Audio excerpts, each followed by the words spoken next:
Как мы уже говорили, совершение пятничного намаза является обязательным для каждого совершеннолетнего мужчины-мусульманина.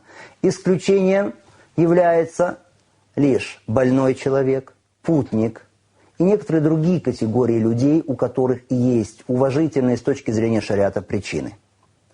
Пророк, да благословит его Аллах и приветствует, сказал: «Ла янтахиянна аквамун ан вад'ихим аль-джумаат, ау ла яхтиманна Аллаху аля кулубихим, сумма ла якунунна мин аль-гафилин». Или люди перестанут пропускать пятничные намазы, или же Аллах наложит печать на их сердца, и тогда они окажутся беспечными. Перед тем, как отправиться на пятничную молитву, мусульманину следует подготовиться к ней. Во-первых, следует совершить полное омовение, пятничный гусль. То есть омыться с головы до пят, прополоскав рот и нос. Пророк, да благословит его Аллах и приветствует, сказал: «Аль-гуслю яумуль джум'a ваджибун аля кулли мухталим».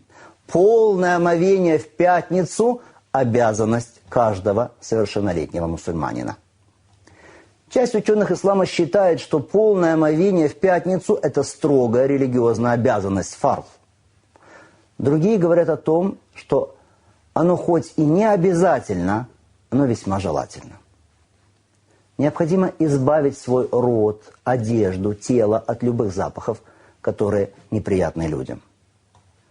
И, как и каждый намаз, пятничную молитву нельзя выполнять без совершения перед ней малого омовения, абдеста, вуду.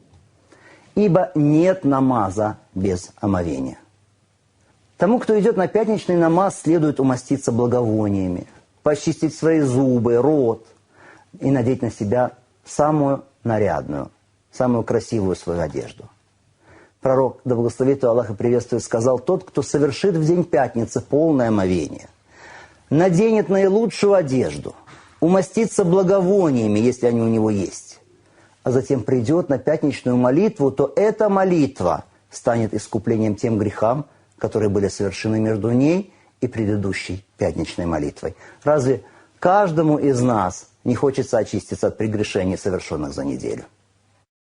Чем раньше человек явится в мечеть, тем большую награду от Всевышнего получит. В хадисе сообщается, что в пятницу в мечетях над каждой дверью помещаются ангелы, которые записывают людей в том порядке, в каком они входят в мечеть. А когда приходит имам и садится на минбар, то ангелы сворачивают свои свитки и являются, чтобы послушать слова благого напоминания, которые звучат с минбара. Как следует вести себя в то время, когда имам произносит хутбу?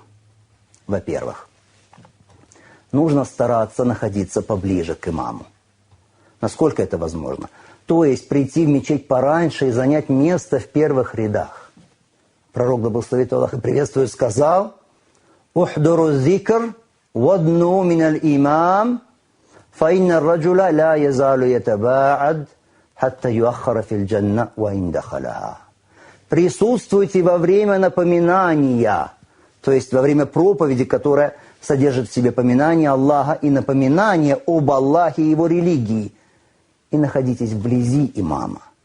Поистине, если человек будет отдаляться от имама, то он будет отдален в раю, даже если войдет в него. Присутствующим желательно обратиться к имаму своими лицами, ибо так поступали сподвижники пророка, саллаллаху алейхи вассалям.